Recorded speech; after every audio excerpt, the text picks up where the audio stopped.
Mega event on direct selling എന്നുള്ളത് കാണാൻ പറ്റുന്നുണ്ടാവും. Okay. അതായത് ഈ ഡയറക്ട് സെല്ലിംഗ് ഇൻഡസ്ട്രി ഇപ്പൊ നമ്മളൊക്കെ വളരെ സീരിയസ് ആയിട്ട്, കാരണം ഇന്ന് മോർണിംഗിൽ ഇത്രയും സീരിയസ് ആയിട്ട് മീറ്റിംഗിൽ പങ്കെടുക്കുന്ന നമ്മളൊക്കെ ഈ മാറ്റങ്ങൾക്കൊക്കെ വഴിവെച്ച ഒരു ഗവൺമെന്റ് ഡയറക്ട് എന്താ പറയാ ഗവൺമെന്റ് തലത്തിലേക്ക് ബിസിനസ് എത്തിച്ച ഒരു പ്രോഗ്രാം ആയിരുന്നു. Minister Consumer Affairs, Food and Public Distribution. We welcome you, sir. Thank you so much for agreeing to our request and being present here. With the minister, we also have. അവരന്ന് ഈ direct selling ഇൻഡസ്ട്രിയുടെ ഈ first മീറ്റിംഗിന് fix കൊടുത്ത ആപ്തവാക്കിയതായിരുന്നു global industry empowering millions in India. അതായത് ഒരു ആഗോള വ്യവസായം, അതായത് ഒരു കേരളത്തിൽ മാത്രമോ അല്ല ഒരു ഇന്ത്യയിൽ മാത്രമോ നിൽക്കുന്നതല്ല, ലോകം മുഴുവനും ഒരു ഗ്ലോബൽ ഇൻഡസ്ട്രിയാണിത്. ഇനി ഇന്ത്യയിൽ വരാൻ പോകുന്ന ദശലക്ഷക്കണക്കിന് ആൾക്കാരുടെ ജീവിതം മാറ്റിമറിക്കാൻ പോകുന്ന ഒരു ഇൻഡസ്ട്രി ആയിട്ടാണ് ഡയറക്ട് സെല്ലിങ്ങിനെ ആലോചിക്കണം. 12 വർഷം മുമ്പ് ഫിക്കിക്ക് അത് തിരിച്ചറിയാൻ പറ്റിയിട്ടുണ്ട്. നമ്മുടെ നാട്ടിലെ ആൾക്കാർക്ക് ഇപ്പോഴും തിരിച്ചറിയാൻ പറ്റിയിട്ടില്ലെങ്കിലും നമ്മുടെ ഇന്ത്യൻ ബഡ്ജറ്റ് ഫൈനലൈസ് ചെയ്യുന്ന ഇന്ത്യയിലെ ടോപ്പ് കമ്പനികളുടെ ഒരു എന്താ പറയാ ഗ്രൂപ്പിന് ഈ ഇൻഡസ്ട്രിയുടെ വലിപ്പം അന്ന് മനസ്സിലായിട്ടുണ്ട്. അവരെന്ന് ആ പ്രോഗ്രാമിൽ കൊടുത്ത ആപ്തവാക്യം ഞാൻ ഒരിക്കൽ കൂടെ പറയുന്നു. ഒരു ആഗോള വ്യവസായം ഇന്ത്യയിൽ വരാൻ പോകുന്ന ദശലക്ഷക്കണക്കിന് ആൾക്കാരെ എംപവർ ചെയ്യാൻ പോകുന്നു. His very dynamic Secretary Sahab, Shri Keshav Desi Raju, Secretary Consumer Affairs. ഇപ്പൊ നിങ്ങൾക്ക് സ്ക്രീനിൽ കാണാം potential to engage 10 million woman. അതായത് ഇനി വരാൻ പോകുന്ന കാലഘട്ടത്തിൽ അവര് 12 വർഷം മുൻപ് അവർ സംസാരിച്ച കാര്യമാണ്. ഇതൊക്കെ ഗവൺമെന്റിന്റെ ആധികാരിക പഠനങ്ങളുടെ വ്യക്തത നിങ്ങൾക്ക് മനസ്സിലാക്കാൻ വേണ്ടി ഞാൻ പറഞ്ഞുതരാം. അതായത് ഇനി വരാൻ പോകുന്ന ഈ ഡയറക്ട് സെല്ലിംഗ് ഇൻഡസ്ട്രിയുടെ യുഗം സ്ത്രീകളെയാണ് കൂടുതൽ സപ്പോർട്ട് ചെയ്തുകൊണ്ടിരിക്കുന്നതെന്നാണ് പറഞ്ഞുകൊണ്ടിരിക്കുന്നത്. അന്ന് പറഞ്ഞത് അവര്. And foods and public distribution, you've been our guiding force, sir. Thank you so much for being here on our panel. ഇപ്പൊ നിങ്ങൾക്ക് വായിക്കാൻ പറ്റും, around 60% of direct sellers are women. അതായത് ബാക്കി 40% ആൺ മേധാവിത്വം ഈ മേഖലയില്, ബാക്കി 60% സ്ത്രീകളായിരിക്കും എന്നാണ് അവർ അന്ന് പറഞ്ഞത്. ഈ സംശയമുള്ള ആരെങ്കിലും ഉണ്ടെങ്കിൽ ഇപ്പൊ ആലോചിച്ചു, നമ്മുടെ ഇന്ന് മീറ്റിംഗ് ഉണ്ട് നമ്മുടെ ഇവിടെ നമ്മുടെ നളന്തയില് നിങ്ങൾക്ക് വന്നു കഴിഞ്ഞാൽ കാണാം സ്ത്രീകളാണ് ഇന്ന് ഇൻഡസ്ട്രി കൂടുതലും ഭരിച്ചുകൊണ്ടിരിക്കുന്നത് ഈ ഇൻഡസ്ട്രിയിൽ. ഇത് എന്തുകൊണ്ടാണ് ഗവൺമെന്റ് ഇത് അന്നേ മനസ്സിലാക്കിയത് എന്നുള്ളത് നിങ്ങൾ ചിന്തിച്ചാൽ മതി. സ്ത്രീകൾക്ക് ഈ ഇൻഡസ്ട്രിയുടെ ഏറ്റവും വലിയ സ്പെഷ്യാലിറ്റി, പേര് ഡയറക്ട് സെല്ലിംഗ് എന്നാണെങ്കിലും സെല്ലിങ്ങിനേക്കാൾ കൂടുതൽ ടെല്ലിങ്ങിനാണ് ഇവിടെ പ്രാധാന്യം. സോ ആ ഒരു മേൽക്കോയ്മ പുരുഷന്മാരെക്കാൾ സ്ത്രീകൾക്ക് തന്നെയാണ് അല്ലെ. സോ ഇന്ന് നോക്കിക്കഴിഞ്ഞാൽ ഇന്ന് നമ്മൾ ഏത് മലേഷ്യയിൽ ആയിക്കോട്ടെ ഡയറക്ട് സെല്ലിംഗ് മീറ്റിംഗിൽ പോയി കഴിഞ്ഞാൽ സ്ത്രീകളായിരിക്കും അവിടെ കൂടുതൽ ഉണ്ടാവുക. Today at the inaugural we have Mr. Siddharth Birla. He is President FICCI and thank you so much. ഈ മെസ്സേജ് ഇപ്പൊ നിങ്ങൾ സ്ക്രീനിൽ വായിക്കുന്ന ഒരു കാര്യം, നമ്മൾ അല്ലെ പ്രത്യേകിച്ച് southern India is the largest market four direct selling. ഈ ഇൻഡസ്ട്രിയുടെ വരാൻ പോകുന്ന ഇന്ത്യയിലെ ഓൾ ഓവർ നോക്കുമ്പോ ലാർജസ്റ്റ് മാർക്കറ്റായി മാറാൻ പോകുന്നത് സദേൺ ഇന്ത്യ, അതായത് നമ്മളൊക്കെ ഉൾപ്പെടുന്ന ഭൂപ്രകൃതിയാണെന്ന് ചിന്തിക്കുമ്പോ നമ്മൾ മനസ്സിലാക്കണം, അതായത് ദൈവം കനിഞ്ഞരുകി എന്താ പറയാ നമ്മള് ഉള്ള സ്ഥലത്താണ് ഏറ്റവും കൂടുതൽ ഗ്രോത്ത് വരാൻ പോകുന്നതെന്നായിരുന്നു അന്ന് അവരുടെ report. For being here and Mr. Kuruj Grant, who's chair FMCG committee. ഇനി ഗവൺമെന്റിന് കൊടുക്കാൻ പോകുന്ന കോൺട്രിബ്യൂഷൻ കാര്യങ്ങൾ ഞാൻ അധികം പോകുന്നില്ല. അതായത് ഇത്രേ പറയുന്നുള്ളൂ, നിങ്ങള് ഹലോ കേൾക്കുന്നുണ്ട് സാറേ.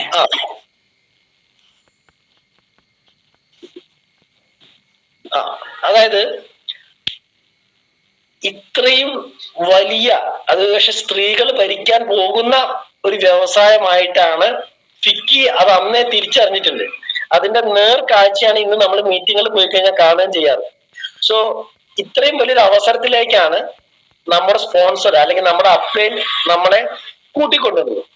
ഞാൻ ഇനി ഇതില് 1-2 കാര്യങ്ങളൂടെ, അതായത് ഇപ്പൊ നമ്മുടെ ഇൻഡസ്ട്രിയുടെ കേരളത്തിൽ നിന്ന് പുറത്ത് നടക്കുന്ന കുറച്ച് വലിയ കാര്യങ്ങളൊന്ന് കാണിക്കാം. അതിന് മുന്നോടിയായിട്ട് നമുക്കറിയാം, ഇപ്പൊ നമ്മുടെയൊക്കെ മുന്നിൽ ഒരു മെഗാ ഈവന്റ് നിൽക്കുന്നുണ്ട്. എക്സോറ 2026 ഒരു മെഗാ ഇവന്റ് അല്ലെ. എന്നാൽ ശരിക്കും പറഞ്ഞു കഴിഞ്ഞാല് ഈ ഇൻഡസ്ട്രി നമ്മുടെ കേരളത്തിന് പുറത്ത് ഡെവലപ്പ് ആവുന്ന ഒന്ന് രണ്ട് കാര്യങ്ങൾ ഞാൻ ഒന്ന് കാണിക്കാം.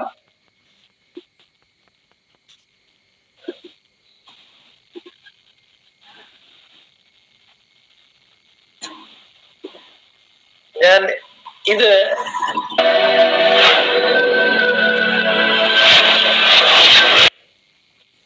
സൗണ്ട് ഉണ്ടെന്നാണല്ലോ പറഞ്ഞല്ലേ? ക്ലിയർ ആണോ അല്ലേ?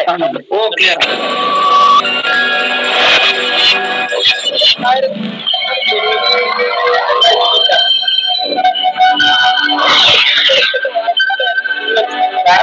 ക്ലിയർ ആകില്ല. എന്റെ വോയിസ് ക്ലിയർ ആവില്ല? അത് പ്ലേ ആവുമ്പോ സംസാരിക്കുമ്പോ ക്ലിയർ ഇല്ലാണ്ടുള്ളൂ. ഓക്കെ. ഡേറ്റ് കൊടുത്തിട്ടുണ്ട് 24 ജനുവരിയിൽ മുംബൈയിൽ വെച്ച് നടന്ന നമ്മുടെ മൈലേഷ്യ മാർക്കറ്റിംഗിന്റെ ഒരു മെഗാ പ്രോഗ്രാം ആണ്. ഏകദേശം 1.5 ലക്ഷത്തിന് മുകളിൽ ആൾക്കാർ ഒരുമിച്ച് പങ്കെടുത്ത ഒരു മെഗാ ഇവന്റ് ആണ്. നിങ്ങൾ ഒന്ന് ജസ്റ്റ് എന്റെ തുടക്കം ഒന്ന് കാണുക.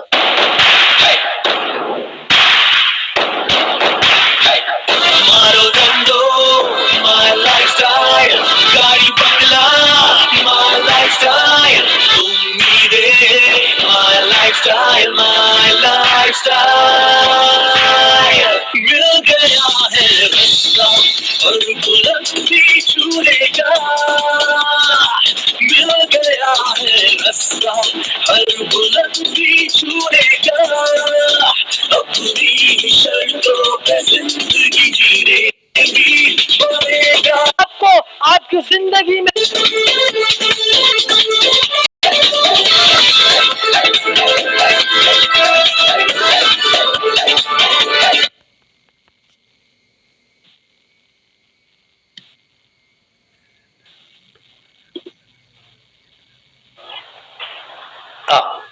അതായത് കേരളത്തിന് പുറത്ത് ഇൻഡസ്ട്രി ഇത്രയും ശക്തമായിട്ടാണ് മുന്നോട്ട് പോയിക്കൊണ്ടിരിക്കുന്നത്. നമ്മുടെ കേരളത്തിലും ഇതിന്റെ നിയമപരമായ സാധ്യതകളൊക്കെ തിരിച്ചറിഞ്ഞതിന് ശേഷം നമ്മുടെ നാട്ടിലും നിങ്ങൾക്കറിയാം ഇങ്ങനത്തെ ഒരു മെഗാ ഈവന്റ് ആണ് ഈ വരുന്ന നവംബർ 1 കേരളപ്പിറവി ദിനത്തിലൂടെ സംഭവിക്കാൻ പോകുന്നത് നിങ്ങൾക്കറിയാം. സോ ഇത്രയും പവർഫുൾ ആയ ഓപ്പർച്യൂണിറ്റി നമ്മുടെ കയ്യിലുണ്ട്. ഇനി ഞാൻ അതില് നമ്മുടെ കേരള ഞാൻ ബാക്കി പ്രോഗ്രാമുകളൊന്നും ജസ്റ്റ് മധുര പ്രോഗ്രാം ഈ വർഷം ആദ്യം, അതായത് ഫെബ്രുവരി അല്ലേ,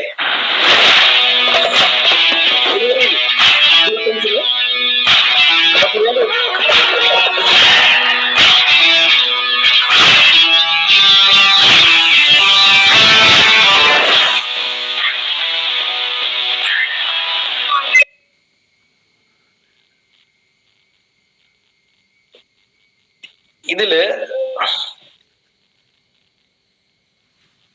ഞാൻ ഇനി ഞാൻ പറഞ്ഞു വന്നത് ഈ ബിസിനസ് ആൾക്കാർ ഏറ്റെടുത്തു കഴിഞ്ഞു.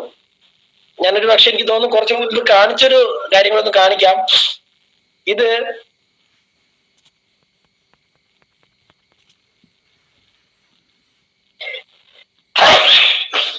സോറി 2022 ജൂലൈ 16 അതായത് നമ്മുടെ കൊറോണ കഴിഞ്ഞ് ലോകം തിരിച്ചു വന്നുകൊണ്ടിരിക്കുമ്പോ ആദ്യമായിട്ട് നമ്മുടെ ഇന്ത്യയിൽ വന്നൊരു പഠന റിപ്പോർട്ടാണ് direct selling industry gross in double digit.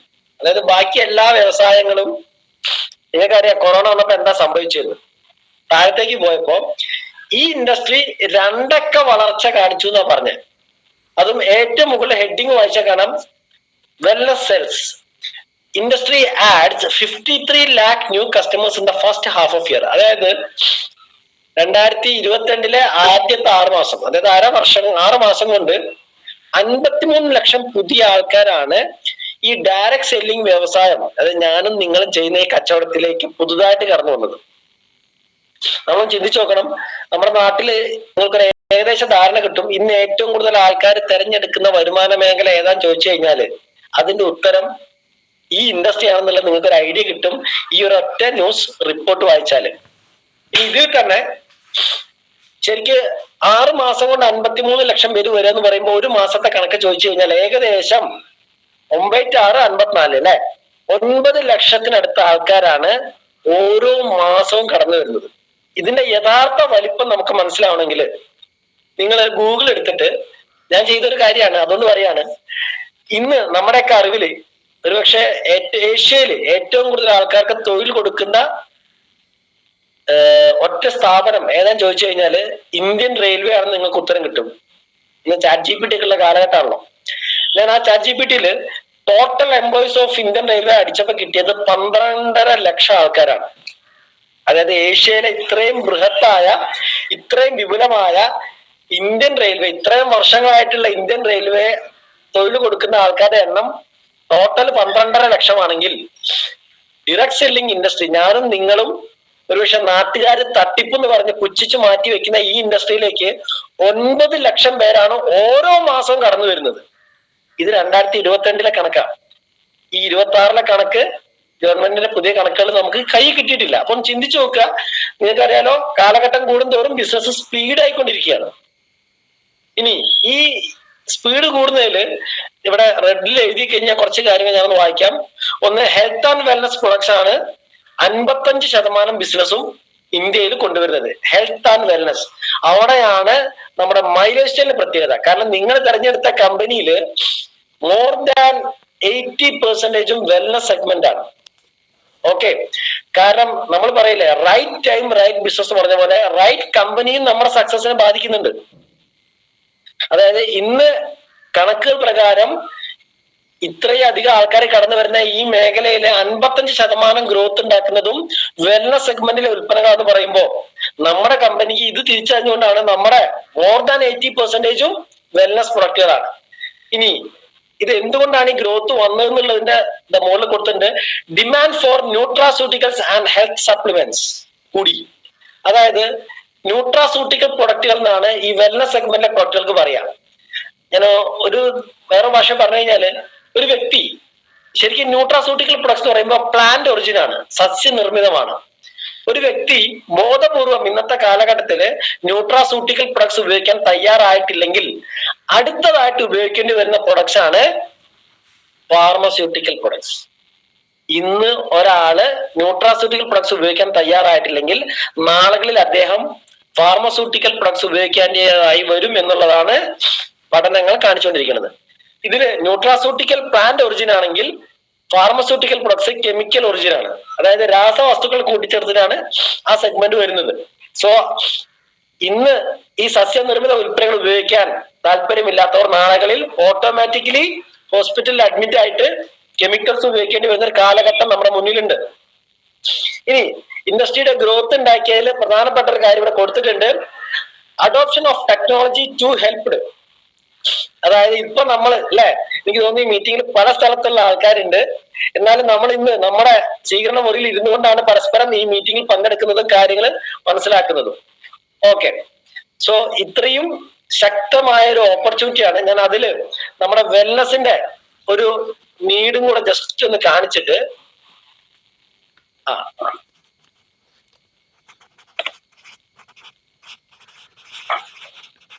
സമയമില്ലാത്തോണ്ട് സ്പീഡിൽ പോകുന്നുണ്ട്, കാണാമല്ലോ?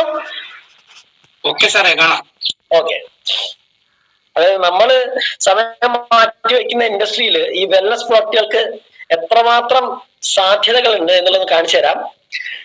ഇത് നിങ്ങൾക്ക് വായിച്ചാൽ മനസ്സിലാക്കാൻ പറ്റിയ കാര്യം. ഇവിടെ ആൺ പെൺ ജെൻഡർ എന്നൊന്നും എന്താ പറയാ, ശരിക്കും ഗവൺമെന്റ് പറയുന്നു കൂടുതൽ സ്ത്രീകളാണ്, അല്ല ഞാൻ ഉള്ളത്. ഇനി ഈ ആരോഗ്യത്തിന്റെ കേസ് വന്നു കഴിഞ്ഞാൽ അത് ആണ് വേണ്ടുന്നൊന്നുമില്ല, എല്ലാവർക്കും വേണ്ട കാര്യമാണ്. ശരിക്ക് നമ്മുടെ ലിവിങ് ലെജൻഡ് ആണ് പോൾ സെയിന്റ് പിൽസൺ. നിങ്ങൾ ഗൂഗിളില് അദ്ദേഹത്തിന്റെ ഒരു ബുക്ക് ഉണ്ട്, ദ വെൽനസ് റെവല്യൂഷൻ. അദ്ദേഹത്തിന്റെ വളരെ പ്രശസ്തമായ ഒരു ബുക്കാണ് ദ നെക്സ്റ്റ് ട്രില്യൺ ഇൻഡസ്ട്രി എന്ന് പറഞ്ഞിട്ട്. അതായത് ഓരോ കാലഘട്ടത്തിൽ ലോകത്തിന്റെ ഓരോ വ്യവസായങ്ങൾ ഭരിച്ചിട്ടുണ്ടെന്ന് അദ്ദേഹം സമഗ്രമായിട്ട് അദ്ദേഹത്തിന്റെ പുസ്തകത്തിൽ എന്തുകൊണ്ട് അതിന്റെ ഫുൾ റീസൺ ഒക്കെ പറയുന്നുണ്ട്. ഒരു കാലഘട്ടം സ്റ്റീൽ ഇൻഡസ്ട്രി വാഴും എന്ന് പറഞ്ഞു 60-70കള്. കാരണം നമ്മൾ മനസ്സിലാക്കേണ്ടത് ഈ 1960കളിൽ സ്റ്റീല് പ്രോസസ്സിംഗ് എന്ന് പറയുന്നത് ഇന്നത്തെ അത്രയും എളുപ്പമുള്ള ഒരു മാനുഫാക്ചറിങ് പ്രോസസ് ആയിരുന്നില്ല. അതുകൊണ്ട് തന്നെ അന്ന് സ്റ്റീൽ കുറച്ചും കൂടെ കോസ്റ്റ്ലി ആയിരുന്നു.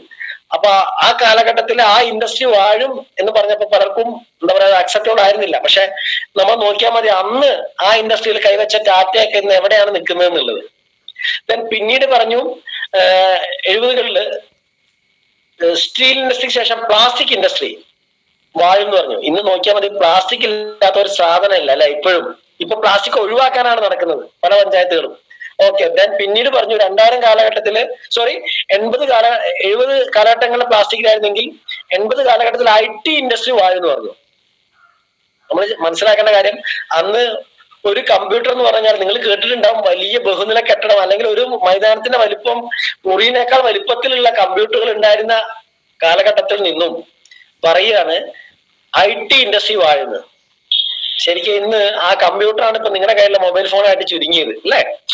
സോ ആ IT ഇൻഡസ്ട്രിയുടെ 80കളിൽ 85കളിലൊക്കെ വന്ന മൈക്രോസോഫ്റ്റ് 2000 മുതൽ 2017 വരെ ലോക കോടീശ്വരൻ ആരാ ചോദിച്ച ഒരൊറ്റ പേരുണ്ടായിരുന്നു, IT ഇൻഡസ്ട്രിയിലെ നമ്മുടെ മൈക്രോസോഫ്റ്റിന്റെ ഓണർ ബിൽ ഗേറ്റ്സ്. സോ അങ്ങനെ ഓരോ കാലഘട്ടത്തിനെ മുറിച്ച് പരിശോധിച്ച് അദ്ദേഹം പറയുന്നത് 2000-ത്തിന് ശേഷം, അതായത് നമ്മുടെ 2000-ത്തിന് ശേഷം ഡിസ്ട്രിബ്യൂട്ടേഴ്സ് വാഴും എന്നാ പറയണേ. അതായത് പ്രൊഡക്റ്റ് ഉണ്ടാക്കുന്നവനേക്കാൾ അതിന്റെ വിതരണക്കാര് ലോകം ഏറ്റെടുക്കുന്ന ഒരവസ്ഥ. പക്ഷെ നമുക്ക് പെട്ടെന്ന് ഉൾക്കൊള്ളാൻ പറ്റില്ല. ഉണ്ടാക്കുന്നതിനേക്കാൾ വില വിൽക്കുന്നവനാണോ? അതെ, ഇന്നത്തെ കാലഘട്ടത്തില് ഈ വിൽക്കുന്നവൻ പറയുന്ന അനുസരിച്ച കാര്യങ്ങൾ. ഇപ്പൊ ഈവൻ നമ്മുടെ ഞാനൊരു എക്സാമ്പിൾ പറഞ്ഞുതരാം. നമ്മുടെ പാൽപ്പൊടി എന്താ പറയാ അനിക്സ്പേ അല്ലെങ്കിൽ എന്ത് പാൽപ്പൊടി ആയിക്കോട്ടെ, തമിഴ്നാട്ടില് അവർ നീല പാക്കിംഗ് ആണെങ്കിൽ അവർ പറഞ്ഞത് കേരളത്തിൽ അത് പച്ച പാക്കിങ്ങിൽ വേണമെന്നാ. കാരണം ഈ കളർ ചേഞ്ച് അടക്കം തീരുമാനിക്കുന്നത് ഡിസ്ട്രിബ്യൂട്ടേഴ്സാണ്. കാരണം മാർക്കറ്റിന് അനുയോജ്യമായ രീതിയിൽ ഡിസ്ട്രിബ്യൂട്ടർ സാധനം ഉണ്ടാക്കി കൊടുക്കാൻ ഇന്ന് ബാധ്യസ്ഥരാണ്, അല്ലെങ്കിൽ അവരുടെ ബിസിനസ് ആവശ്യമുണ്ടെങ്കിൽ. സോ അദ്ദേഹം 2010-ന് ശേഷം ലോകത്തെ ഭരിക്കാൻ പോകുന്ന ഇൻഡസ്ട്രി ആയിട്ട് പറഞ്ഞത്, ഈ പോൾസ് ആൻഡ് പിൾസർ പറഞ്ഞിരിക്കുന്നത് വെൽനസ് ഇൻഡസ്ട്രിയാണ്. സോ അതൊരു ചെറിയ കാര്യമല്ല എന്ന് ആദ്യം തിരിച്ചറിയാം. വേറൊരു ഭാഷ പറഞ്ഞാല് ഇന്ന് ഈ മോർണിംഗ് മീറ്റിൽ കയറുന്ന ഞാനും നിങ്ങളും ഈ ഇൻഡസ്ട്രിയുടെ ഭാഗമാണെന്ന് അറിയാം. ഇനി ഇപ്പൊ കാണുന്നത് ഇന്ത്യൻ എക്സ്പ്രസിലെ ഒരു പത്രവാർത്തയാണ്. 2016 ഡിസംബർ 10-നാണ് ഈ വാർത്ത വന്നത്. നിങ്ങൾക്ക് വായിക്കാൻ പറ്റുന്നുണ്ടാവും. Wellness industry to touch 1.5 lakh crore. ഒന്ന് ആലോചിച്ച് നോക്കണം. 2016-ല്, അതായത് 10 വർഷം മുൻപ് ഒരു പക്ഷെ ഇങ്ങനെ ഒരു കാര്യം ചിന്തിച്ച ആരെങ്കിലും ഈ മീറ്റിംഗിൽ ഉണ്ടാവുമോ എന്നുള്ളത് ചിന്തിച്ചു നോക്കുക. ഞാൻ ആ പത്രത്തിൽ കൊടുത്ത ഓരോ ഭാഗം ഒന്ന് ഇത്തിരി സൂം ചെയ്ത് നമുക്ക് ആവശ്യമുള്ള കുറച്ച് കാര്യങ്ങൾ വലുതായി കാണിക്കുകയാണ്. ഏറ്റവും ആദ്യം എഴുതിയിരിക്കുന്നത് Indian wellness industry is projected to touch 1.5 lakh അല്ലെങ്കിൽ 1.5 ലക്ഷം കോടി. ഏത് വർഷത്തിലേക്ക് എന്നാണ് അവർ പറഞ്ഞിരിക്കുന്നത്? 2020. അതായത് 2016-ൽ പറഞ്ഞത് അവര് 4 വർഷം കഴിയുമ്പോൾ വെൽനസ് ഇൻഡസ്ട്രി 2020 4 വർഷം കഴിയുമ്പോൾ 2016-ൽ പറഞ്ഞു 1.5 ലക്ഷം കോടി ടച്ച് എന്ന് പറഞ്ഞു. അതിന്റെ ഒരു റീസൺ പറഞ്ഞതും കൂടെ ഇവിടെ കൊടുത്തിട്ടുണ്ട്. India's demographic dividend. അത് ഈ ഡെമോഗ്രഫിക് ഡിവിഡൻഡ് എന്താന്ന് പറഞ്ഞാൽ ഏകദേശ ധാരണ പറഞ്ഞുതരാം. അപ്പൊ നമ്മള് ഒരു ശരാശരി പ്രായം എന്ന് വേണമെങ്കിൽ പറയാം. ശരിക്ക് ജപ്പാനിലെയൊക്കെ ശരാശരി പ്രായം 70 വയസ്സാണ്. പല രാജ്യങ്ങളിലും അത് പല അളവിലാണ്. എന്നാൽ നമ്മുടെ ഇന്ത്യയിൽ 2016-ൽ അവർ പറഞ്ഞത്, ലോക കണക്കെടുപ്പില് ഇന്ത്യയുടെ ഡെമോഗ്രഫിക് ഡിവിഡൻഡ് കിടക്കുന്നത് 25 ബിലോ ഏജ് 25, 25 വയസ്സിൽ താഴെയാണ്. അതായത് 2016-ൽ 25 വയസ്സിൽ താഴെ ഒരു വ്യക്തി 2020 ഒക്കെ ആവുമ്പോ 25 എന്നുള്ള 29-30-ലേക്ക് മാറും അല്ലെ. അപ്പൊ ഒരു 25 ഒരു 30 വയസ്സായ ഒരു വ്യക്തിയെ സംബന്ധിച്ചിടത്തോളം ജീവിതത്തിൽ ഏറ്റവും പ്രാധാന്യം എന്താ ചോദിച്ചു കഴിഞ്ഞാൽ അറിയാം, വരുമാനമാണ് ഏറ്റവും ഇമ്പോർട്ടന്റ് ഒരു വ്യക്തിയുടെ ജീവിതത്തിൽ ആ കാലഘട്ടത്തിൽ. കാരണം ഒരുപക്ഷെ 30 വയസ്സാകുമ്പോഴേക്കും നമുക്കറിയാം മാരേജ് കഴിഞ്ഞു, കുടുംബ ഭാരങ്ങളും കുടുംബ ജീവിത ചുമതലകളൊക്കെ തലയിലേക്ക് വന്നു തുടങ്ങിയ ഒരു ഏജ് ആണ്. ആ കാലഘട്ടത്തിൽ വരുമാനത്തിന്റെ അത്യാവശ്യത എല്ലാവർക്കും അറിയാം. ആ കാലഘട്ടം വരുമ്പോ നിങ്ങൾ ഇവിടെ കൊടുത്തിട്ടുണ്ട്, wellness A major growth driver. അതായത് ഇന്ത്യയുടെ വളർച്ചയുടെ ഏറ്റവും പ്രധാനപ്പെട്ട ഗ്രോത്ത് ഡ്രൈവർ ആയിട്ട്, അതായത് വളർച്ചയുടെ ആ ഒരു ചുക്കാൻ പിടിക്കാൻ പോകുന്നത് വെൽനസ് ഇൻഡസ്ട്രി ആണെന്നാണ് 2016-ല് ഈ പഠന റിപ്പോർട്ട് പറഞ്ഞത്. ഇനി ഇത് 2021 ഡിസംബറിലെ ഒരു പത്രവാർത്തയാണ് ഇപ്പൊ നിങ്ങൾ കാണുന്നത്. ഇതിന്റെ ഏറ്റവും മുകളിൽ ഇടതുവശത്ത് ഫസ്റ്റ് ചുവന്ന കളറിൽ അണ്ടർലൈൻ ചെയ്തിട്ടുണ്ട്. വിവിധ ചികിത്സാ രീതികൾ പരീക്ഷിച്ച ശേഷം ലോകം ആയുർവേദത്തിലേക്ക് മടങ്ങുകയാണ്. ഞാനിത് പറയുമ്പോൾ നിങ്ങൾ റിയലിസ്റ്റിക് ലൈഫുമായിട്ടും താരതമ്യം ചെയ്യണം. നിങ്ങളുടെ ആരെങ്കിലും ഈ മീറ്റിംഗിൽ പങ്കെടുക്കുന്ന നിങ്ങളുടെ ആരെങ്കിലും യുണൈറ്റഡ് സ്റ്റേറ്റ്സ് ഓഫ് അമേരിക്കയിൽ ഉണ്ടെങ്കിൽ ഒന്ന് അന്വേഷിച്ച് നോക്കുക. അവിടെ 10 വയസ്സിൽ താഴെ ഒരു കുട്ടിക്ക് ഇപ്പൊ ഒരു അലർജി നമുക്കറിയാം നമ്മുടെ നാട്ടിലൊരു ഒരു അലർജി വന്നു, അല്ലെങ്കിൽ എന്തെങ്കിലും ഒരു അസുഖം വന്നു, ഒരു പനി. അവിടെ ആ കുട്ടിക്ക് ആന്റിബയോട്ടിക് ക്യാപ്സൂൾ കൊടുക്കണമെങ്കിൽ മാതാപിതാക്കള് റിട്ടേൺ കൺസെന്റ് കൊടുക്കണം. ശ്രദ്ധിക്കണേ, നമ്മുടെ നാട്ടിൽ വലിയ സർജറിക്കൊക്കെ കയറ്റുമ്പോൾ എഴുതി വാങ്ങൂലേ, എന്ത് സംഭവിച്ചു കഴിഞ്ഞാലും റിസ്ക് ഞങ്ങൾ ഏറ്റെടുത്തു എന്ന് പറഞ്ഞിട്ട്. അതേപോലെ കുട്ടിക്ക് ഒരു ആന്റിബയോട്ടിക് ക്യാപ്സൂൾ കൊടുക്കണമെങ്കിൽ അത് എഴുതി റിട്ടേൺ സൈൻ ചെയ്ത് കൊടുത്തു കഴിഞ്ഞാലേ എടുക്കുള്ളൂ. കാരണം ലോകം ഇന്ന് എല്ലാ ചികിത്സാ രീതികളും നോക്കിയിട്ട് മനസ്സിലായി, ഈ കെമിക്കൽ ഉപയോഗിച്ചുള്ള അല്ലെങ്കിൽ ഫാർമസ്യൂട്ടിക്കൽ ഇന്നത്തെ ആധുനിക വൈദ്യത്തിന്റെ ചികിത്സയുടെ സൈഡ് എഫക്റ്റുകളുടെ ദൂഷ്യം മനസ്സിലായി. സോ ഇന്ന് എല്ലാ ലോകരാഷ്ട്രങ്ങളും ആരോഗ്യത്തിലേക്ക് മടങ്ങിക്കൊണ്ടിരിക്കുകയാണ്. ഞാൻ അതിലേക്ക് ഡീറ്റെയിലേക്ക് പോകുന്നില്ല. ഞാൻ നേരത്തെ 2016 പത്രവാർത്തയും ഈ പത്രവാർത്തയും തമ്മിലുള്ള വ്യത്യാസം ഇങ്ങനെ വായിച്ചു നോക്കുക. ഇതിന്റെ ഏറ്റവും അടിഭാഗത്ത് ചുവന്ന കളർ അണ്ടർലൈൻ ചെയ്തൊന്ന് വായിക്കാമോ? ആയുർവേദം ശാരീരിക ആരോഗ്യത്തെ കുറിച്ച് മാത്രമല്ല മൊത്തത്തിലുള്ള സൗഖ്യത്തെ കുറിച്ചാണ് സംസാരിക്കുന്നതെന്ന് മോദി പറഞ്ഞു. 8 വർഷത്തെ ഭരണത്തിലെ ആയുഷ് വ്യവസായം 20,000 കോടി രൂപയിൽ നിന്നും 1.5 ലക്ഷം കോടി രൂപയായി. ഒന്ന് ആലോചിച്ച് നോക്കണം. 2016 ഒരു പഠന റിപ്പോർട്ട് മാത്രമായിരുന്നു ഈ വ്യവസായം 1.5 ലക്ഷം കോടി ടച്ച് ചെയ്യുന്നുള്ളത്. എന്നാൽ 2021 ഡിസംബറിലെ പത്രവാർത്ത പറഞ്ഞത് ആ ബിസിനസ് അവിടെ ടച്ച് ചെയ്തു എന്നാണ്. നിങ്ങൾ ആലോചിച്ച് നോക്കണം. ഓരോ ആധികാരിക പഠനങ്ങളുടെയും ശക്തമായ, കാരണം ഇതൊന്നും വെറുതെ പറയുന്നതല്ല, ഫ്യൂച്ചർ അത്രയും അനലൈസ് ചെയ്തിട്ടാണ്, കോടാനുകോടി ചെലവാക്കിയിട്ടാണ് ഇതിനെ പറ്റിയുള്ള ഓരോ പഠനങ്ങളും പുറത്തു വരുന്നത്. അതായത് ആ 2016 പറഞ്ഞത് 2020 ടച്ച് ചെയ്യുന്നതാണ്. പക്ഷെ 21 പത്രത്തിലായിരുന്നു ആ റിപ്പോർട്ട് വന്നത്. എന്തുകൊണ്ടായിരിക്കും ഒരു വർഷം വൈകിയത്?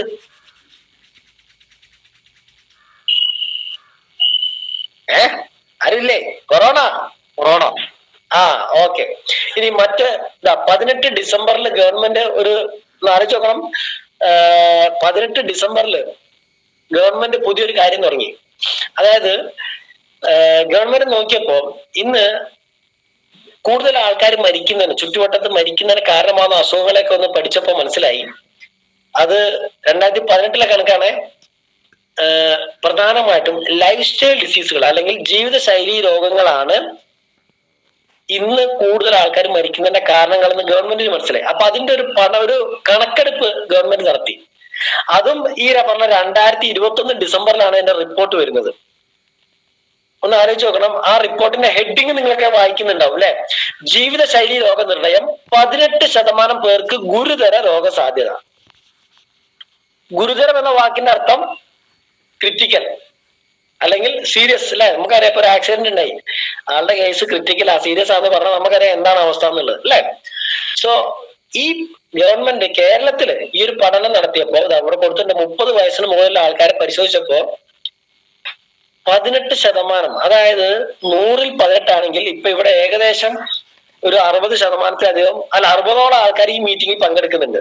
ഞാൻ നേരത്തെ സ്ക്രീനിൽ നോക്കിയപ്പോ, ഇപ്പൊ എനിക്ക് അത്ര ഓർമ്മയില്ല, സ്ക്രീനിൽ കാണുന്നില്ല. ഈ 60 ആൾക്കാർ എന്ന് പറയുമ്പോ 50-ന് 9 ആണ് അല്ലെ? 100ൽ 18 ആണെങ്കിൽ 50-ന് 9-ഉം 60 എന്നൊക്കെ പറയുമ്പോ ഒരു എന്താ പറയാ 10-12 പേരുടെ സ്ഥിതി എന്താ? ഈ മീറ്റിംഗിൽ പങ്കെടുക്കുന്ന 10-12 പേരുടെ സ്ഥിതി ഗുരുതരം. അത് കേൾക്കുന്ന ബിബി സാർ പറയുന്നത് സാറിന് കുഴപ്പമൊന്നുമില്ല, ധനുഷ്മാധവൻ പറയും ധനുഷ്മാധവന് കുഴപ്പമൊന്നുമില്ല അല്ലെ? എന്നാൽ ശ്രദ്ധിച്ച് നോക്കിക്കഴിഞ്ഞാൽ ഗവൺമെന്റ് നോക്കിയപ്പോ 100 പേരെ എടുത്താൽ 18 എണ്ണത്തിന്റെ കാര്യവും ക്രിറ്റിക്കലാണ്. ഇനി ഞാൻ നമ്മുടെ സമയം അതിക്രമിച്ചു വരികയാണ്, അതുകൊണ്ട് സ്പീഡ് പോവാണ്. ഞാൻ മലയാളത്തിലാണ് PPT ഉണ്ടാക്കി, അതുകൊണ്ട് നിങ്ങൾക്ക് വായിച്ചു നോക്കിയാൽ മനസ്സിലാവും. ഞാൻ അതിലേക്ക് അധികം ഡെപ്തിൽ കടക്കുന്നില്ല. കാരണം പല ആൾക്കാരും മാർക്കറ്റിൽ ചെല്ലുമ്പോൾ പറയുന്ന കാര്യങ്ങളൊക്കെ നിങ്ങളും കേട്ടിട്ടുണ്ടോ? ഇതൊക്കെ ചിലര് ചോദിക്കും, നീ ഡോക്ടറാണോ? ഇങ്ങനെയൊക്കെ ചോദിക്കുക നമ്മളെന്തെങ്കിലും പറയാൻ പോയി കഴിഞ്ഞാല്. അപ്പോ ഇങ്ങനത്തെ കുറെ ചോദ്യങ്ങൾ നിങ്ങൾ പല ആൾക്കാരും ഫീൽഡിലേക്ക് ഇറങ്ങിയാൽ കേട്ടിട്ടുണ്ടാവും. ഞാനിപ്പോ കാണിക്കുന്ന ഒരു വീഡിയോ ഞാനൊന്ന് ജസ്റ്റ് ഒന്ന് പ്ലേ ചെയ്യുന്നുണ്ട്.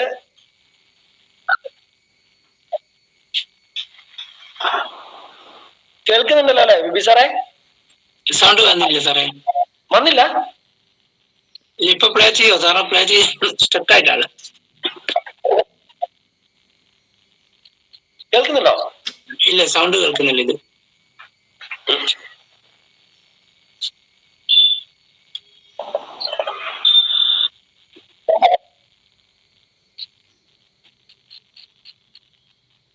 കേൾക്കുന്നില്ല? ഇല്ല ഇല്ല, ഇതിന്റെ പ്ലേ ആകുന്നില്ല.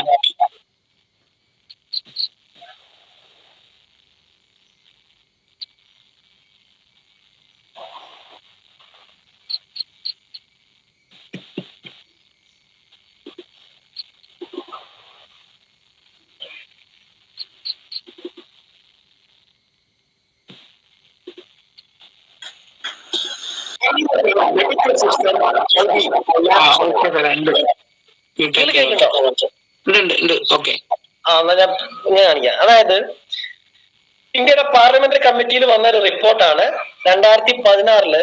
അതായത് ഇന്ത്യയിലെ നമ്മുടെ മെഡിക്കൽ സിസ്റ്റത്തിൽ വലിയൊരു ഭീകരമായ ഗുരുതരമായ ഒരു പാളിച്ചയുണ്ട്.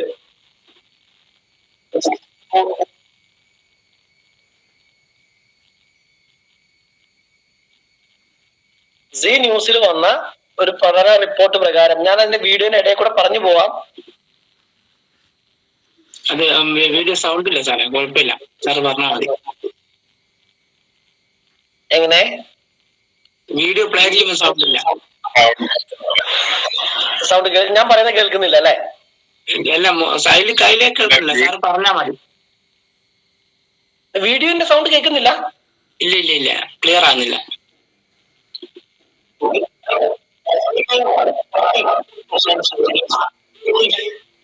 ഇതൊന്നും കേട്ടിട്ടില്ല? ഇല്ല ഇല്ല, അതാരും കേൾക്കുന്നില്ലല്ലോ, ക്ലിയർ ഇല്ലല്ലോ. ക്ലാരിറ്റി ഇല്ല. അതെ അതെ, അതാ ഞാൻ പറഞ്ഞത്. അയ്യോ, ഞാൻ സാധാരണ സൂമിലാണ്, ഇപ്പൊ ഗൂഗിൾ മീറ്റിൽ ഇങ്ങനെയാണ്. ഇപ്പൊ എനിക്ക് കറക്റ്റ് ഇത്രേ ഉള്ളൂ തോന്നുന്നു. ഞാൻ എന്താ ആശയം പറഞ്ഞുതരാം. ഇന്ത്യയിൽ നടത്തപ്പെടുന്ന സർജറികളില് 44% അൺവാണ്ടഡ് ആണെന്നാണ് സി ന്യൂസിൽ വന്നൊരു ഞെട്ടിപ്പിക്കുന്ന ഒരു ക്രൈം സ്റ്റോറി.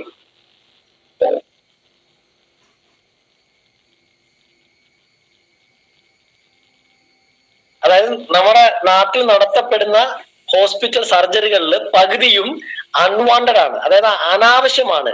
വെറും പൈസ ഉണ്ടാക്കേണ്ട ആവശ്യത്തിലേക്ക് വേണ്ടി ആൾക്കാരെ അനാവശ്യമായി കീറി മുറിക്കുന്നു എന്നാണ് ഈ റിപ്പോർട്ടിൽ പറയുന്നത്.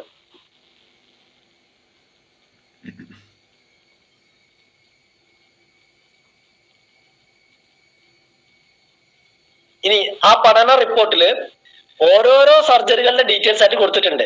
ഇന്ത്യയിൽ നടത്തപ്പെടുന്ന സർജറികളിൽ 55% ഹാർട്ട് സർജറി. അതായത് നിങ്ങൾ ചിന്തിച്ചാൽ മതി, ഇപ്പൊ നമ്മൾ ഒരാളെ ചെറിയ നെഞ്ചുവേദനയായിട്ട് ഹോസ്പിറ്റലിൽ കൊണ്ടുപോയി ചെല്ലുമ്പോ തന്നെ ഡോക്ടർ പറയാണ് ഇമ്മീഡിയറ്റ് 2 ബ്ലോക്ക് ഉണ്ട്, ഇപ്പൊ ചെയ്യണം, സ്റ്റണ്ട് ഇടണം. ഇതൊരു ഡോക്ടർ പറഞ്ഞു കഴിഞ്ഞാൽ പിന്നെ നമ്മൾ ആലോചിക്കുന്നത് സാറേ നേരെ കയറ്റിക്കുമെന്നേ പറയൂ, അല്ലാണ്ട് വേറെ കാര്യങ്ങൾക്ക് നമുക്ക് ചിന്തിക്കാൻ പറ്റില്ല അല്ലെ? പക്ഷെ അങ്ങനെ നടത്തപ്പെടുന്ന 100ൽ 55 അൺവാണ്ടഡ് ആണ് എന്നാണ് ഈ റിപ്പോർട്ട് പറയുന്നത്. ഇനി യൂട്രസ് റിമൂവല്, ക്യാൻസർ സർജറി, ഇതിന്റെയൊക്കെ കണക്ക് സ്ക്രീനിൽ വന്നുകൊണ്ടിരിക്കുന്നുണ്ട്. ഞാൻ ഇങ്ങനെ പറയുമ്പോ കേൾക്കുന്നില്ലേ? ഓക്കെ സാർ, കേൾക്കുന്നുണ്ട്.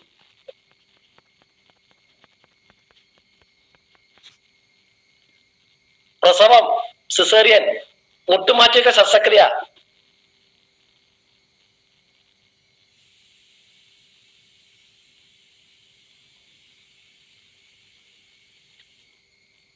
ഇതിന്റെ കാരണം എന്താന്ന് വെച്ച് കഴിഞ്ഞാല് എല്ലാ ഹോസ്പിറ്റലുകളും ഇന്ന് കോർപ്പറേഷന്റെ ഭാഗമായി മാറിക്കഴിഞ്ഞു.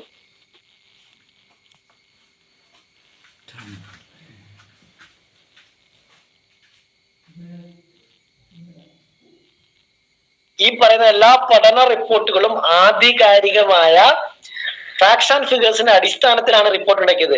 അതായത് ഇന്ന് മുംബൈയിലുള്ള എല്ലാ പ്രധാനപ്പെട്ട ഹോസ്പിറ്റലിലെ തലപ്പത്തിരിക്കുന്നത് മുൻപ് കോർപ്പറേറ്റ് കമ്പനികളിലെ തലപ്പത്തുണ്ടായിരുന്ന ആൾക്കാരാ.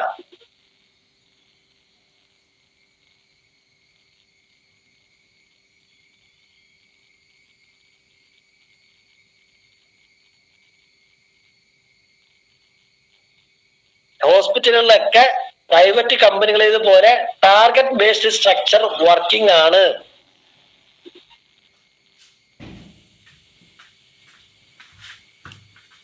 ഇനി ഈ സ്ട്രക്ചറിൽ സാലറി, ഡോക്ടർമാരുടെ സാലറിയിൽ വെച്ച് തുടങ്ങാന്ന് അവർ പറഞ്ഞ.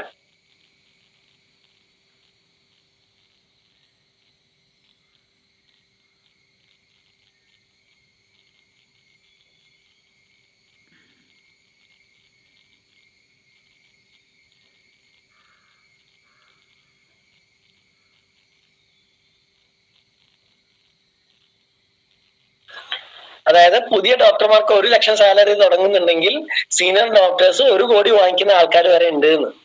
ഈ വ്യത്യാസം, ഒരു ഡോക്ടറെ സാലറിയിൽ ഇത്രയും വ്യത്യാസം കിടക്കുന്നത് എവിടെയെന്ന് വെച്ച് കഴിഞ്ഞാൽ അവരുടെ ടാർഗറ്റുകളിലാണ് കിടക്കുന്നത്.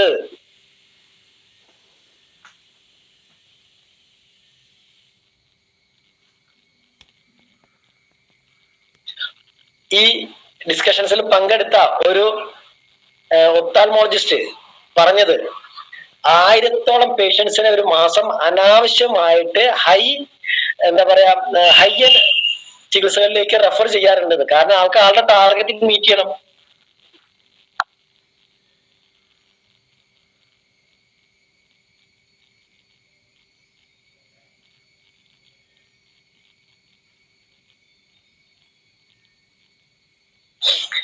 ഒരു ഗൈനക്കോളജിസ്റ്റ്, യൂറോളജി, ഒപ്താൽമോളജിസ്റ്റിന്റെ നിങ്ങൾ കേട്ടു. ഇവിടെ ഒരു ഗൈനക്കോളജി ഡോക്ടർ പറഞ്ഞതാണ്, മന്ത് എൻഡിൽ പ്രഷർ കാരണം ഔട്ട് പേഷ്യന്റ് വന്ന് ഡോക്ടറെ കണ്ട് പോകേണ്ട പേഷ്യൻസിനെ പോലും കിടത്തി ചികിത്സയ്ക്ക് അനാവശ്യമായിട്ട് എനിക്ക് എഴുതേണ്ടി വരുന്നുണ്ട് എന്ന്. ഞാനിതിന്റെ അധികം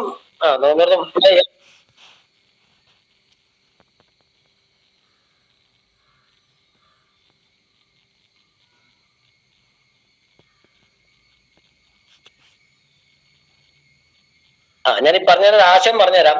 നമുക്കറിയാം, ഒരു ഡോക്ടർ, നമ്മുടെ മനസ്സിലൊരു ഡോക്ടർ വരുന്നത് ഒരു സ്കൂട്ടറിൽ, ഒരു ആക്റ്റീവ സ്കൂട്ടറിൽ നനഞ്ഞൊട്ടിയ ഒരു റെയിൻകോട്ട് ഒട്ടിച്ചല്ല വരിക. നോർമലി അവരുടെ ലൈഫ് സ്റ്റൈൽ ഹൈ ആയിരിക്കും, അവരൊരു കാറിലായിരിക്കും വരിക, അല്ലെ? സോ അങ്ങനെ ആ ലൈഫ് സ്റ്റൈൽ മെയിൻറ്റെയിൻ ചെയ്യണമെങ്കിൽ അവർക്ക് സാലറി വേണം, നിർബന്ധമായിട്ടും അവർക്ക് ഇൻകം വേണം. അപ്പോ ആ ഇൻകം തന്നുകൊണ്ടിരിക്കുന്ന ഹോസ്പിറ്റൽ പറയാണ്, നിങ്ങൾ അടുത്ത മാസം ഇത്രയും ബിസിനസ് കൊണ്ടുവന്നിട്ടില്ലെങ്കിൽ, ഇത്രയും സർജറികൾ നടത്തിയിട്ടില്ലെങ്കിൽ നിങ്ങൾക്ക് ജോലിയിൽ നിന്ന് പിരിച്ചു വിടപ്പെടേണ്ടി വരും എന്ന് പറഞ്ഞു കഴിഞ്ഞാൽ, ജോലി പോവാതിരിക്കാൻ വേണ്ടി ഒരു സാധാരണ മനുഷ്യനായ ഡോക്ടർ അനാവശ്യമായി നിങ്ങളുടെ മേത്ത് കത്തി വെക്കേണ്ട സാഹചര്യം നമ്മുടെ നാട്ടിൽ നിലവിലുണ്ടോന്ന് നിങ്ങളൊന്ന് ചിന്തിച്ചു നോക്കുക.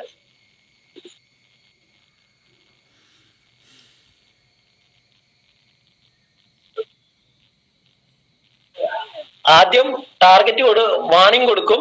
വാണിംഗ് സ്ഥിരമായി കൊടുത്തിട്ടും നിങ്ങൾ കച്ചവടം കൊണ്ടുവരുന്നില്ലെങ്കിൽ നിങ്ങൾക്ക് ടാറ്റ ബൈ ബൈ എന്നാ പറഞ്ഞ പുറത്താക്കുന്നു ഡോക്ടറെ ജോലിയിൽ നിന്ന്.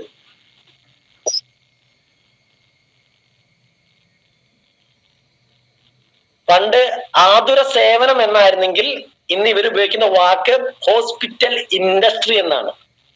അതായത് ഇന്ന് ഇൻഡസ്ട്രിയാണ്, പണ്ടതൊരു സേവനമായിരുന്നു.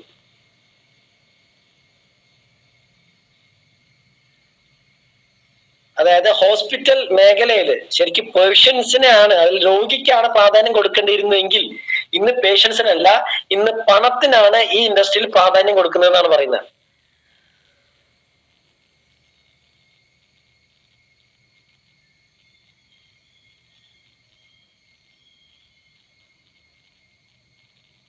വലിയ വലിയ MNC-കളിലൊക്കെ ടോപ്പ് പൊസിഷനിൽ ഉണ്ടായിരുന്ന MBA ഹോൾഡേഴ്സ് ആണ് ഇന്ന് ഹോസ്പിറ്റൽ അഡ്മിനിസ്ട്രേഷന്റെ തലപ്പത്തുള്ളത്.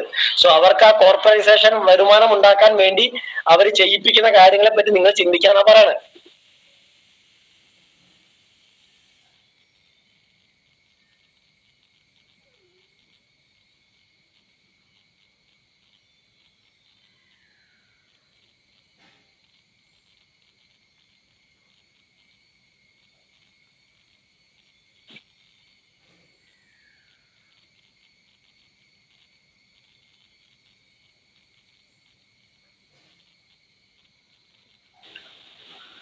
ഹോസ്പിറ്റലുകളില് കോൺട്രാക്ട് ബേസിസിലാണ് ഇപ്പൊ അധികം ഡോക്ടേഴ്സിനെ എടുക്കുന്നത്. അപ്പൊ കഴിഞ്ഞ ഒരു വർഷത്തെ പെർഫോമൻസ് നോക്കിയിട്ടാണ് അടുത്ത വർഷത്തെ സാലറി ഇൻക്രീസും അല്ലെങ്കിൽ ജോലി തുടരണമെന്നൊക്കെ നോക്കുന്നത്. അത് ഇത്തരം എന്താ പറയാ അവരുടെ സാലറി അനാലിസിസ് ഒക്കെ നടത്തുമ്പോൾ ഓട്ടോമാറ്റിക്കലി അവർ സ്കാമുകൾ ചെയ്യാൻ നിർബന്ധിതരാക്കപ്പെടുന്നുണ്ട് എന്നാണ് പഠനങ്ങൾ പറയുന്നത്. കേട്ടിട്ടുണ്ടാവും കേരളത്തിലെ പല ഹോസ്പിറ്റലുകളിലും അഡ്മിറ്റ് ചെയ്ത ആളുടെ കിഡ്നി എടുത്തു പോയി എന്നുള്ള കാര്യങ്ങളൊക്കെ.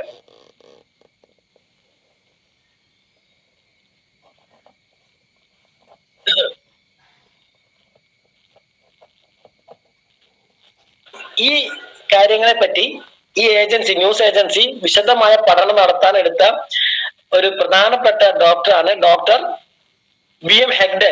നമ്മൾ കേട്ട ആൾക്കാരാണ് അല്ലെ.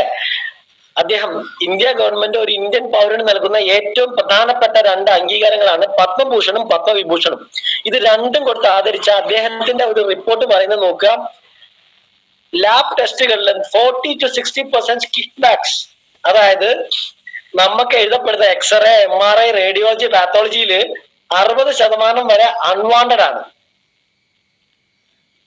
സ്പെഷ്യലിസ്റ്റിന് റെഫർ ചെയ്യുന്നതിൽ 30-40% അൺവാണ്ടഡ് ആണ്. ഹോസ്പിറ്റൽ ചാർജിൽ 30-40% അൺവാണ്ടഡ് ആണ്. പല ടെസ്റ്റുകൾ, ഇതൊക്കെ ആധികാരിക പഠന റിപ്പോർട്ടുകളിൽ അടക്കം നിങ്ങളുടെ സ്ക്രീനിൽ വെച്ചിട്ടാണ് ഈ ന്യൂസ് ഏജൻസി റിപ്പോർട്ട് ഉണ്ടാക്കിയിരിക്കുന്നത്. അതായത് admitting the patient to keep him under ഒബ്സർവേഷനിലാണെന്നും പറഞ്ഞിട്ട് കിടത്തുന്നതൊക്കെ പലതും ICU ബെഡും ചാർജൊക്കെ കൂട്ടി വാങ്ങിക്കാനാണ്. unnecessary cesarean surgeries and hysterectomies.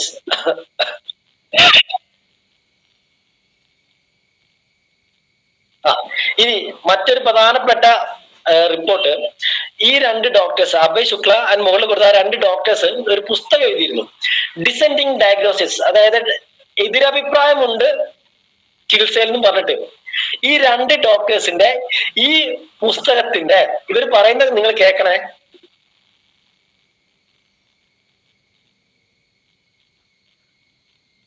ഈ ന്യൂസ് ഏജൻസി ഇന്ത്യ മുഴുവൻ തപ്പിയിട്ട് ഈ പുസ്തകത്തിന്റെ ഒരു കോപ്പി പോലും കണ്ടുപിടിക്കാൻ കിട്ടിയിട്ടില്ല എന്ന് പറഞ്ഞു കഴിഞ്ഞാൽ മെഡിക്കൽ മാഫിയയുടെ കപ്പാസിറ്റിയും വലിപ്പവും നമ്മൾ അറിയണം.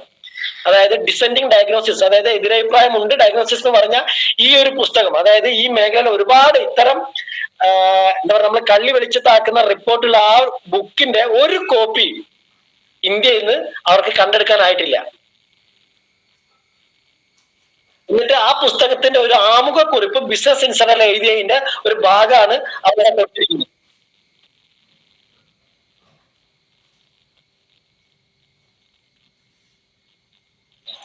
ഇൻസാനിറ്റ് ബി ശർമ്മ, അതായത് അവരുടെ ആ പുസ്തകത്തിൽ പറയുന്ന ഒന്നാമത്തെ ഇൻസെന്റ് എന്ന് പറയുന്നത് മനുഷ്യത്വം പോലും മരവിക്കുന്ന ഒരു റിപ്പോർട്ടാണ്. നിങ്ങൾ കേട്ടു നോക്കുക. മരിച്ച ആൾക്കാര് ജീവൻ ഉണ്ടെന്നും പറഞ്ഞിട്ട് വെന്റിലേറ്ററിലും ICUയിലും കിടത്തുന്ന രീതി അതിശക്തമായിട്ടുണ്ട് എന്ന്.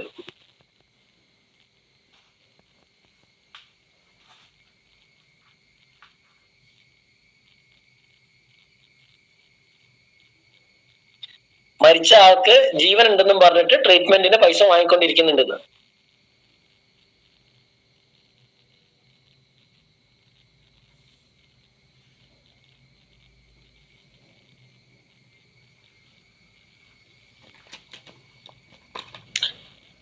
നിങ്ങൾ കേൾക്കണം.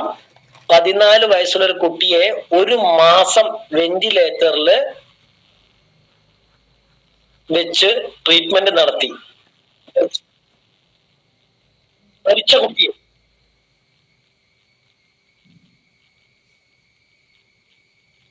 നിങ്ങൾക്ക് ഇടത് ദിവസം കാണാം. POI ടൈംസ് ഓഫ് ഇന്ത്യയുടെ റിപ്പോർട്ടാണ്.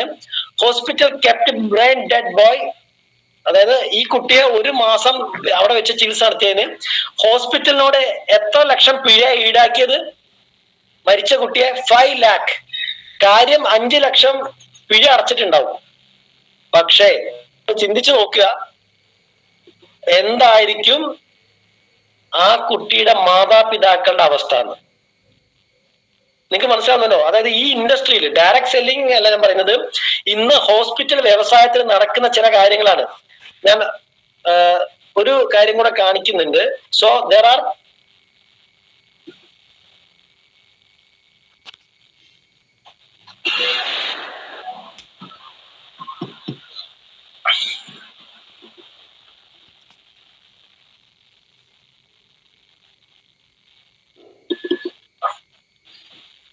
ഡൽഹിയിൽ നിന്ന് പാരസെറ്റമോൾ ഗുളികയെ ഡോളോ 650 വൻതോതിൽ കുറിച്ചു നൽകാൻ. കേൾക്കുന്നുണ്ടോ? ഉണ്ട് സാറേ, കേൾക്കുന്നുണ്ട്. ഓക്കെ. മരുന്ന് കമ്പനി ഡോക്ടേഴ്സിന് 1000 കോടി രൂപ നൽകിയെന്ന് കണ്ടെത്തൽ. ഡോളോ 650 ഉൽപ്പാദിപ്പിക്കുന്ന മൈക്രോ ലാബ്സ് കമ്പനിയിൽ ആദായ നികുതി വകുപ്പ് നടത്തിയ റെയ്ഡിലാണ് ഇതുമായി ബന്ധപ്പെട്ട രേഖകൾ ഇൻകം ടാക്സ് പിടിച്ചെടുത്തത്. മരുന്ന് കമ്പനിയിൽ നിന്ന് പ്രതിഫലം വാങ്ങിയ ഡോക്ടേഴ്സിന്റെ വിവരങ്ങൾ നൽകാൻ. നിങ്ങൾ കേട്ടല്ലോ. അതായത് സർജറിക്ക് ടാർഗറ്റ് ഉണ്ട്, മരുന്നിന് ടാർഗറ്റ് ഉണ്ട്. ഇനി ഈ മീറ്റിംഗിൽ പങ്കെടുക്കുന്ന എന്താ പറയാ, നമ്മളെല്ലാവരും ഒന്ന് ചിന്തിച്ചു നോക്കുക. നമ്മുടെ നാട്ടിൽ കൊറോണ എന്ന ലോക വിപത്ത് വന്ന സമയത്ത് കൊറോണ പേഷ്യൻസിന് കൊടുത്ത പ്രൊഡക്റ്റുകളിൽ ഉണ്ടായിരുന്ന പ്രധാനപ്പെട്ട ഒരു പ്രൊഡക്റ്റ് ആയിരുന്നു ഡോളോ 650. കൊറോണ വന്ന ആൾക്കാർക്ക് അറിയാം. ഒന്ന് ആലോചിച്ച് നോക്കൂ, ഈ ബാക്ടീരിയക്ക് കൊടുക്കേണ്ട സാധനമാണോ അത്, അല്ലെങ്കിൽ അത് എന്തുകൊണ്ട് കൊടുക്കപ്പെട്ടു എന്ന് നിങ്ങൾ ചിന്തിച്ചു നോക്കുക. നമ്മുടെ തലച്ചോറ് വേറെ ആർക്ക് അടിവര വെക്കരുത്. ഒന്ന് ചിന്തിച്ചു നോക്കുക, കൊറോണയ്ക്ക് കൊടുക്കേണ്ട സാധനം എന്താണ് ഇവിടെ കൊടുത്തെന്നുള്ളത്, എന്തുകൊണ്ട് കൊടുത്തു എന്നുള്ളത് ഇപ്പോഴാണ് ഓരോ റിപ്പോർട്ടുകൾ വരുന്നത്. ദെൻ അടുത്ത ഒരു വീഡിയോ പ്ലേ ചെയ്യുന്നുണ്ട്. ഒരു സൗണ്ട് ക്ലിയർ അല്ലേ? ഓക്കെ സാറേ. ഇദ്ദേഹത്തിന് അയ്യോ പേര് ഞാൻ പെട്ടെന്ന് പറഞ്ഞല്ലോ. കോഴിക്കോട് രാമനാട്ടുകര ക്രസന്റ് ഹോസ്പിറ്റൽ ഉണ്ട്, അതിന്റെ MD ആണ് നാസർ, അബ്ദുൽ നാസർ സാർ എന്നാണ് എന്റെ പേര്, എന്റെ ഓർമ്മ അതെ. ക്രസന്റ് ഹോസ്പിറ്റലിന്റെ MD ആണ് സംസാരിക്കുന്നത് എന്താണെന്ന് കേൾക്കണേ. കോഴിക്കോട് പരിസരത്തുള്ള വലിയ ഹോസ്പിറ്റലിൽ കൊണ്ടുവന്നാൽ ആ ആംബുലൻസ് ഡ്രൈവർക്ക് 2500 രൂപ കിട്ടും. ഒരു പേഷ്യന്റിനെ അവിടെ എത്തിച്ചു കൊടുത്താൽ വിത്തിൻ മിനിറ്റ്സ് ആ ഡ്രൈവർക്ക് 2500 രൂപ കൊടുക്കും. കോഴിക്കോട് പരിസരത്ത് വലിയ ഹോസ്പിറ്റൽ. ഇതൊരു സത്യമാണ്, നഗ്നമായ സത്യമാണ്. 3000 കൊടുക്കുന്ന ഒരു ഹോസ്പിറ്റലുണ്ട്, ബാക്കി ഒരു ഹോസ്പിറ്റൽ 2000, ബാക്കി 2 ഹോസ്പിറ്റൽ 2500. പേര് ഞാൻ എന്റെ മാന്യത കൊണ്ട് ഞാൻ ഇവിടെ പറയുന്നില്ല, നിങ്ങൾക്ക് അന്വേഷിച്ചാൽ അറിയാം. എന്ന് മാത്രമല്ല, രാമനാട്ടുകര ഫറൂഖ് ഏരിയയിൽ മാത്രം 30 ആംബുലൻസ് ഡ്രൈവർമാർ ഇതിലെ മെമ്പർമാരാണ്. എല്ലാ മാസവും ഒരു പേഷ്യന്റിന് 2500 രൂപ തോതിൽ ഒരു ഡ്രൈവർ 10 ആളെ എത്തിച്ചാൽ 25000 രൂപ കിട്ടും. അയാൾക്ക് ഒരു പക്ഷേ ഫറൂഖിൽ നിന്ന് രാമനാട്ടിൽ നിന്ന് കോഴിക്കോട് ഓടിയാൽ 500 രൂപയെ കിട്ടുള്ളൂ. അതിന്റെ ഡീസലിന്റെ പൈസയും വണ്ടിന്റെ ചാർജ് അയാളുടെ പൈസ ഒക്കെ അതിൽ കഴിയണം. പക്ഷെ ഒരു രോഗിനെ എത്തിച്ചാൽ 2500 രൂപ കിട്ടും. ഒന്നും അറിയാതെ കയ്യിൽ 2500 രൂപ കിട്ടും. 10 ആളെ 20 ആളെ എത്തിച്ചാൽ സ്വാഭാവികമായിട്ട് 50.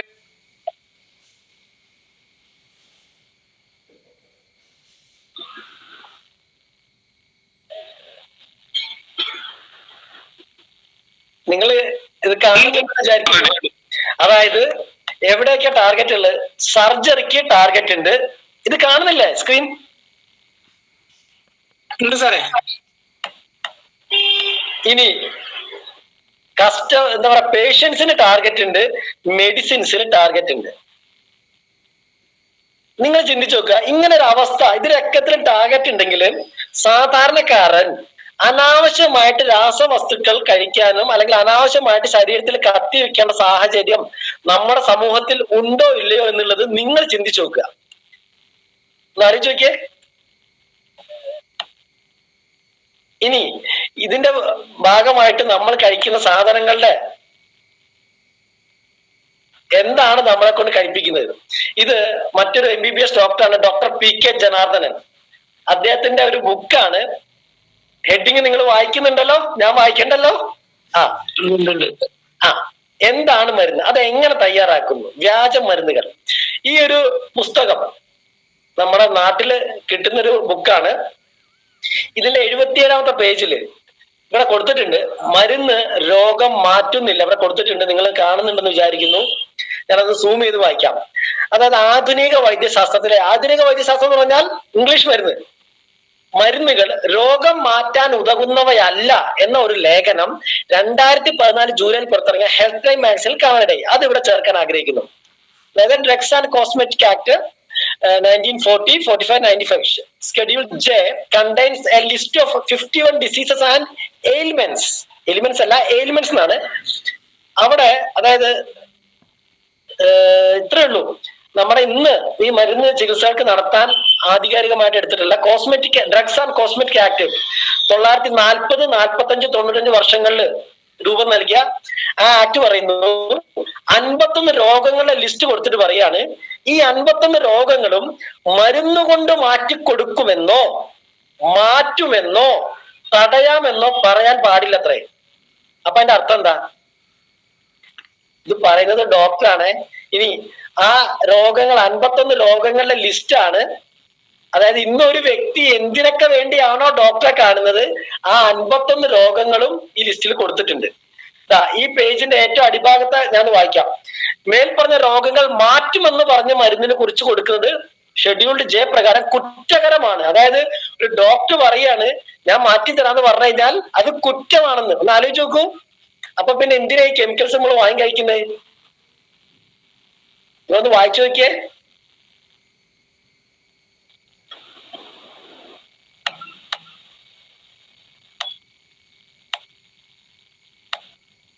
കണ്ടോ?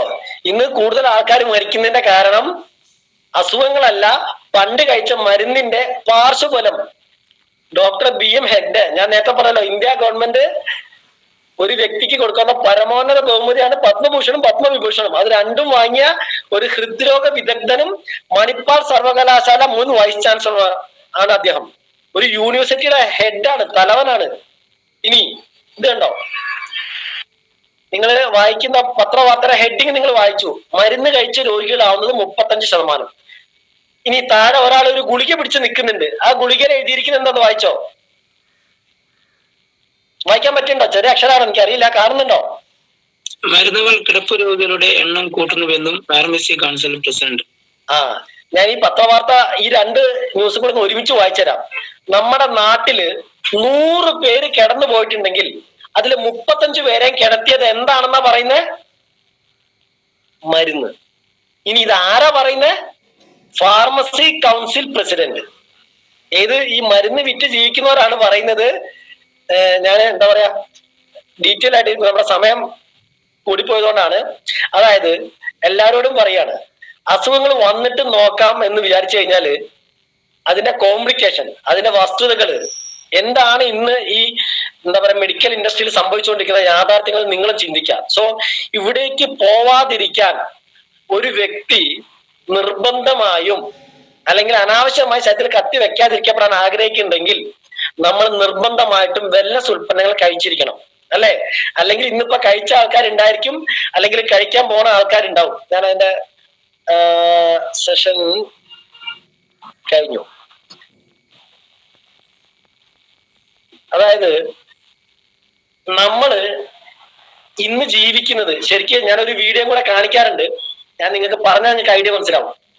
നമ്മുടെ ചില മെഡിസിൻ മാനുഫാക്ചറിങ്ങിന് വേണ്ടി മുതലകളെ വളർത്താറുണ്ട്. മുതലകളുടെ ശരീരത്തിൽ നിന്ന് ഒരു ഇത് എടുക്കാറുണ്ട്, എൻസൈം. അതിനുവേണ്ടി മുതലകളെ വളർത്തും. ഈ മുതല കൃത്രിമമായിട്ട് വളർത്തുന്ന മുതലക്കുളത്തിലേക്ക് തീറ്റ കൊടുക്കുന്ന ഒരു വീഡിയോ നിങ്ങൾ യൂട്യൂബില് ക്രൊക്കോഡൈൽ ഇത് സെർച്ച് ഫീഡിങ് ക്രൊക്കോഡൈൽസ് ഈ ഫുഡ് കൊടുക്കുന്ന ഒരു വീഡിയോ ഒന്ന് ഗൂഗിളിൽ സെർച്ച് ചെയ്താൽ കാണാം, നിങ്ങൾക്കൊക്കെ ഓപ്പൺ ആയിട്ട് കാണാം. അതായത് വലിയ സിമന്റ് കുളത്തിലേക്ക് ഈ നമ്മുടെ അർബാനയില് ഇറച്ചി കൊണ്ടുവന്ന് തട്ടി കൊടുക്കുക. നമ്മൾ ആ ഇറച്ചി തട്ടുന്ന വരെ ആ കുളത്തിന്റെ എന്താ പറയാ കൃത്രിമ കുളത്തിന്റെ സിമന്റ് കുളത്തിന്റെ ജലാശയം അല്ല പ്രതലം ഇങ്ങനെ ഇറങ്ങാണ്ടിരിക്കും. ഈ ഇത് കൊണ്ടുവന്നിട്ട് അർബാന കൊണ്ടുവന്ന ഇറച്ചി തട്ടുന്ന സെക്കൻഡില് ഈ കുളത്തുനിന്ന് 100 കണക്കിന് മുതലകൾ കയറി വരുന്ന ഒരു വീഡിയോ ഉണ്ട്, നിങ്ങൾ യൂട്യൂബിൽ സെർച്ച് ചെയ്താൽ കാണാം. 2 സെക്കൻഡ് കൊണ്ട് ആ ഇട്ട ഇറച്ചി കാണാണ്ടായി പോകും. സത്യം പറഞ്ഞ അതേപോലെയാണ് ഇന്ന് മെഡിക്കൽ ഇൻഡസ്ട്രി. ഒരാളൊന്ന് ഹോസ്പിറ്റലിലേക്ക് കയറി കിട്ടാൻ കാത്തിരിക്കുകയാണ് മുറിച്ചെടുക്കാൻ. നിങ്ങൾക്ക് മനസ്സിലാവുന്നുണ്ടോ ഭീകരത? അവിടേക്ക് പോകപ്പെടാതിരിക്കാൻ നിങ്ങൾ ആഗ്രഹിക്കുന്നുണ്ടെങ്കിൽ നിർബന്ധമായും വെൽനസ് പ്രൊഡക്ട്സ് ഉപയോഗിച്ചിരിക്കണം. ഈ പ്രൊഡക്ട്സ് വിൽക്കാനുള്ളതാണ് പലരുടെയും വിചാരം. ആദ്യം ഇത് നമ്മൾ കഴിക്കാനുള്ളതാണ്. അത് തിരിച്ചറിയിക്കാൻ വേണ്ടിയാണ് എനിക്ക് തോന്നുന്നു. എനിക്ക് പറഞ്ഞ സമയമൊക്കെ അതിക്രമിച്ചിട്ടുണ്ട്, 7:10. സോ ഞാൻ പറയുന്നത് ഇത് തിരിച്ചറിയാം. ഈ ഒരു മേഖലയിൽ ദൈവഭാഗ്യം കൊണ്ട് ഒരുപാട് വെൽനസ് സപ്ലിമെന്റ്സ്, സൂപ്പർ പ്രൊഡക്ട്സ്. ഞാൻ അതിന്റെ പ്രൊഡക്റ്റിന്റെ ഇൻ ഡെപ്തിലേക്ക് ഞാൻ കിടക്കേണ്ട ആവശ്യമില്ല, അനുഭവസ്ഥരാണ് നിങ്ങൾ എല്ലാവരും. സോ ഇത് കഴിക്കേണ്ട യാഥാർത്ഥ്യത്തിലേക്ക് നിങ്ങൾ തിരിച്ചു മനസ്സിലാക്കുക. എന്തായാലും ഇന്ന് വൈകുന്നേരം നളന്തയിൽ നമുക്ക് എല്ലാവർക്കും ഒരുമിച്ച് കാണാമെന്ന് പറഞ്ഞുകൊണ്ട് എന്നെ ഇങ്ങോട്ട് ക്ഷണിച്ച വിബി സാറിനും നമ്മുടെ എല്ലാ ലീഡേഴ്സും സജയ് സാറിനൊക്കെ നന്ദി പറഞ്ഞുകൊണ്ട് ഞാൻ വിടവാങ്ങാണ്.